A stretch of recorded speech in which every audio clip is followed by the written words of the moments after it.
Why You Should Not Do Your Best, the 85% Rule, written by David W. Baker, Ph.D., and read by the author. A copyrighted publication of the Danta Foundation, 2015, all rights reserved. Synopsis. Do you ever feel that you're living by someone else's standards and that you can't measure up? Do you find that your life is out of balance and lacks opportunities for rewarding and enriching activities? Why You Should Not Do Your Best, the 85% Rule, shows you how to cut through perfectionist tendencies and take charge of your life using only the resources already available to you. Supplementary materials to aid in the understanding of this recording are included in written form and posted on YouTube along with the link for this recording. Specifically, look for the table of contents and a list of footnotes. Part 1. Preface. The 85% rule came from my realization that it's probably best not to do your best. I started to form this idea in college when I saw that I could get an easy A about half the time and at roughly half the effort if I simply aimed for a mid to high B. Never being short on things I wanted to get involved in, this allowed me to focus on activities that have proven useful over time in all ways, including professionally, personally, emotionally, and spiritually. This experience in school is the basis of the current work, but the core skill discussed is not how to get good grades on the cheap. Instead, it's about getting what you need without exerting too much effort and missing opportunities to enjoy, explore, and expand. It's not about being the best, at least not in any conventional sense, but rather about being good enough while minimizing the strain and self-doubt that typically result from attempts to be perfect. Part 2. The perils of perfectionism. Who told you that you should always do your best? And in a given situation, who's doing the talking when you hear that message? Perfectionism is an injunction to do your best, and in accepting it, you lose the ability to assess your own priorities and set your own goals. Who benefits from perfectionism depends on the situation. Most parents feel good if their children are at the top of their game, be it at school, in sports, in their social life, or wherever kids spend their time and energy, and parents are aware of it. Even if the kids do not make the top, and of course few can by the nature of the curve on which performance is measured, parents can at least feel good about themselves because they are pushing their children to do and be more. Likewise, many teachers tell kids to try harder because they believe that learning can be graded and that good grades affirm the effectiveness of the teacher.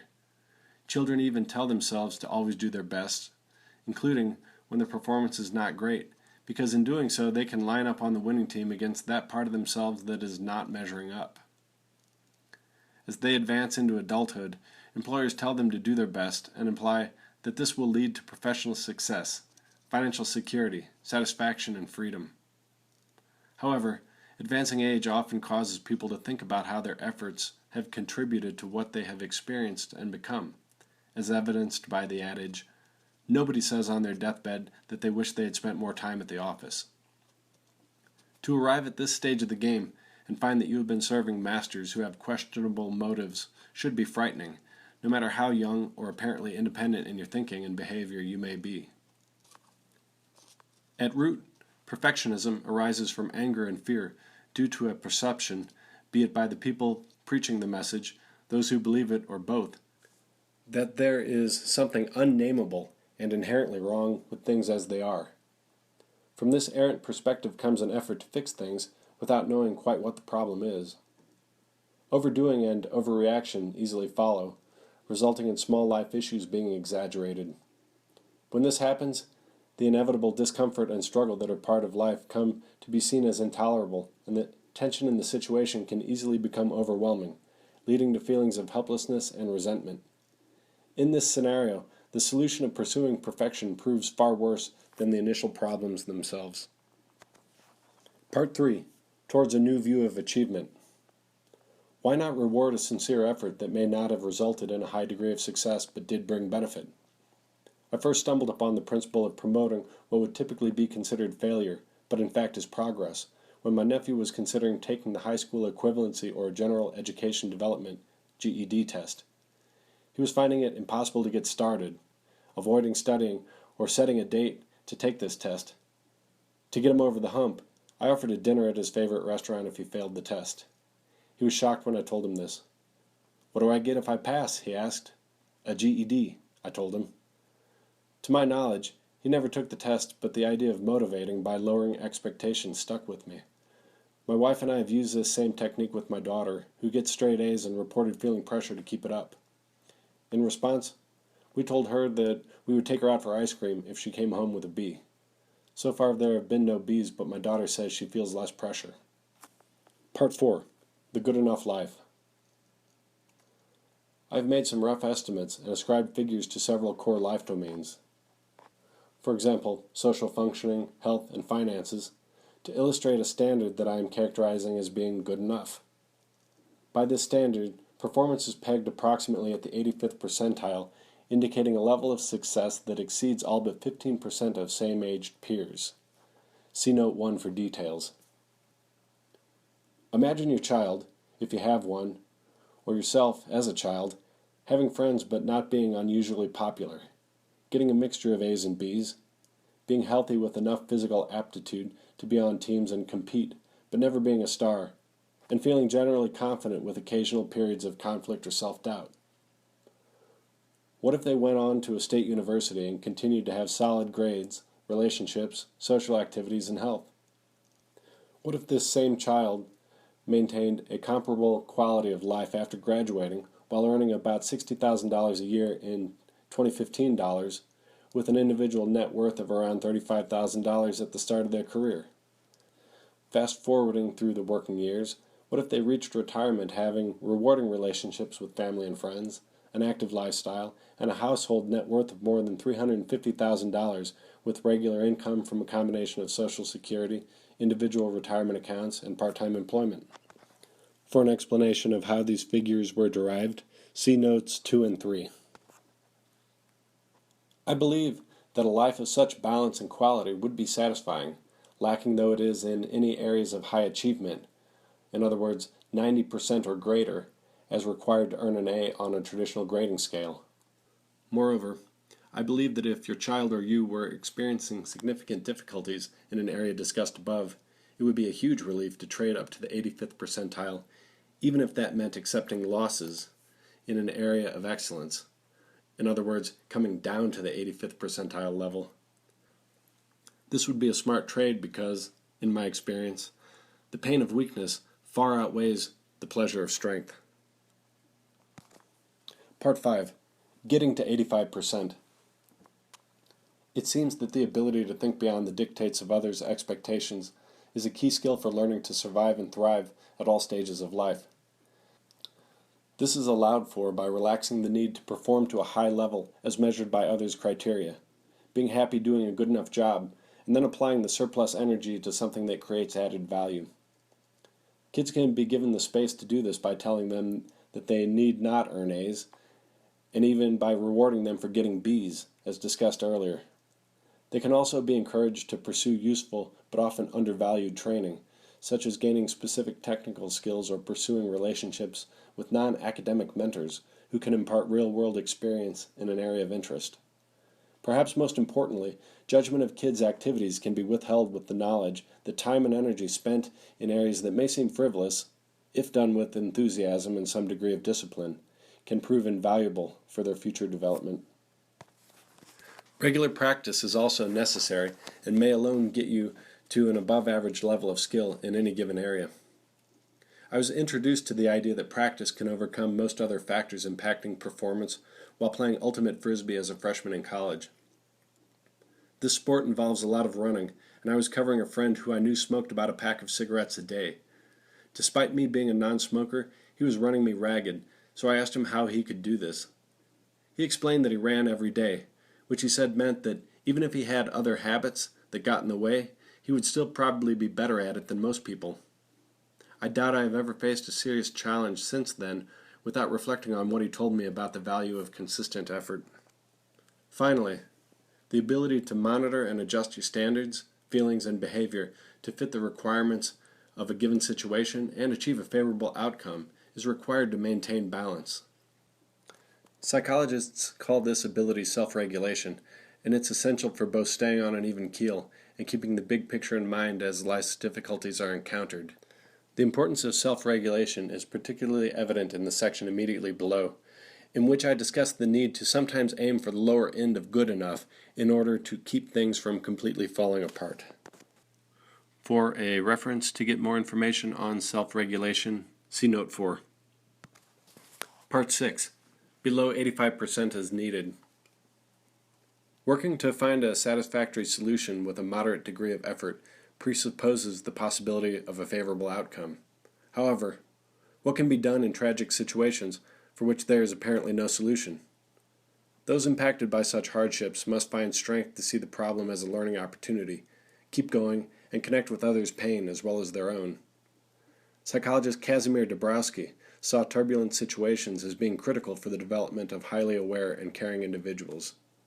He coined the term positive disintegration to describe a process of going through crises, falling apart, and coming out the other side a more compassionate person, so called because a previously comfortable self-image and set of known meanings had fallen apart, to be replaced by greater connection and understanding.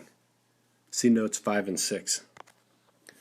Accounts of finding a reason to live, through concern for others in a concentration camp, saving hundreds of people from genocide, surviving life as a child soldier, or escaping from human traffickers, to name a few, demonstrate how people can rise above hellish circumstances and become truly extraordinary. See Notes 7 through 11 for references. In each of these instances, the individual is faced with a seemingly impossible situation, broken down to their essence by suffering, then rises again and offers the world something of beauty as a byproduct of their struggle. The circumstances forming such individuals may indeed be rare, and their challenges are likely beyond your experience as they're beyond mine. However, I believe you're still faced with endless opportunities to allow your mistakes, failures, and discomfort to show you new possibilities and, in a sense, expand your behavioral gene pool. You may even go so far as to intentionally seek mistakes in order to create possibilities. Years ago, a friend of mine told me only half-jokingly that his goal in life was to slip on a banana peel, and I've since reflected on the many layers of this statement. First, it's hard to lose your balance if you're made aware of your step and what's around you, as surely would be the case if you were to go around looking for a banana peel to slip on. Next, opening yourself to danger and embarrassment would seem to raise your level of awareness and confidence, which in turn should make your step surer, both literally and figuratively. Finally, courting failure while maintaining some measure of awareness and structure is a surefire formula for creativity and growth. Part 7. Getting Unstuck. Flow is a term coined by a psychologist, Mihai Csikszentmihalyi, to describe experiences in which an activity is so engrossing that a sense of time, place, and even personal separation is lost. See Note 12. However, an experience of flow generally cannot be conjured up at will, and trying to feel it is particularly maddening when you feel stuck, just as being told to relax when you're tense will probably make you feel more uptight. Still, I believe there are precursors to flow that can be cultivated, thereby increasing the likelihood that it will regularly occur on its own. The first step in cultivating flow is to have the desire and courage to look at your life exactly as it is, making use of both your own observations and those of people around you. At this stage, it's especially important to take in feedback from all sources and even allow for the possibility that people you neither like nor trust may in fact be giving you an accurate read on your situation. Next, I don't think you should think big or try to follow your dreams if you feel really stuck. Instead, find the simplest act that would bring benefit to your situation and then pursue it with single-pointed focus. When you're reasonably satisfied that you've done a good enough job on this first task, you should again scan your environment for the next small but worthwhile goal to pursue. If you go through this cycle multiple times and do it with conviction, you'll reduce your confusion and minimize the mess you must clean up when you come out of the tough times. As you emerge from your fog, you'll find that you no longer need to look around and decide specifically what needs to be done. Instead, connections will start to form spontaneously. At this point, you're ready to go forward with your big plans, as described in the section immediately below, provided that you remember how to get unstuck whenever hardships return. Part 8. Dreaming big with what's left over. I've already discussed at length some of the basic advantages of not doing your best. For example, avoiding gaps in your life and limiting the impact of challenging circumstances. However, there's another benefit that I believe can bring opportunities for success well beyond what would be possible if you were to focus single-mindedly on one set of demands alone.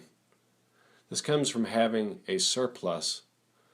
In other words, the 15% of time, money, and energy that are created by reducing effort, and investing it wisely in activities that enrich your life. In so doing, you naturally look differently at familiar situations and draw out possibilities that may otherwise go unseen. I use the term level jumping to describe this process of harnessing the surplus energy to push boundaries, and believe it helps explain why some people repeatedly do better than expected in a variety of settings. By exploring and making novel connections while managing basic task demands, you'll automatically put yourself in play to become something new, different, and likely better. As such, although the 85% rule may at first appear to be a defense for subtle laziness, it's actually a model for both consistency, by way of balance and damage control, as well as high achievement, by way of level jumping. Part 9. Conclusion. There are a few catches to this idea of aiming a bit low to get more out of life. First, you can't trick this process by pretending to go for good enough. Instead, you must truly adjust your own expectations. Also, you may produce a less than stellar result by outside standards and not run into trouble, but to do so, you must effectively manage relationships. In the context of the 85% rule, I think this means respecting tasks enough to handle the basics, and respecting others enough not to make extra work for them. A word of caution is also in order. The 85% rule is a way of looking differently at the world, and sometimes it'll appear not to be working. In fact, I now find myself in a period of reflection about what I've done and where it's gotten me. Specifically, I'm in the process of starting a nonprofit organization after having been in an established position for years, and many challenges have come about due to this change. When I have my doubts, it's easy to get down on myself and think that maybe everything I've said so far about going against typical educational and career expectations is faulty because I don't yet have much to show for my efforts with this new project. However, I regularly remind myself of the following and offer this as a general note of caution. Doing new things and taking a fresh perspective on familiar problems requires the stamina and pain tolerance to let the old rot away and to be fully exposed until the new arrives. The rewards are big for making the effort, but it takes faith in yourself as well as support from those around you to do it. In closing, the standard of good enough is typically not given its due as a champion of productivity in real life, while the standard of best is put out, against all reason, as a reasonable goal to shoot for. The typical outcome of such thinking is that people blindly adopt external standards for their performance, focus too much on one part of their life while neglecting other key aspects, and limit their ability to explore and express themselves. This recording has been an attempt to argue for the merits of adequacy and against the fetters of perfectionism, while offering some practical guidelines for finding a reasonable fit for these ideas in your life. May you find here something that helps you be ever more yourself and feel good doing it. This audio presentation of Why You Should Not Do Your Best, the 85% Rule, is a free service of the Danta Foundation and may be shared for non-commercial purposes provided that it is not modified. Additionally, this work is available for purchase in paperback and Kindle forms on Amazon.com, and the proceeds from such sales go to support the work of the Foundation. For more information, visit us at dantafoundation.org. That's DANTA foundation.org.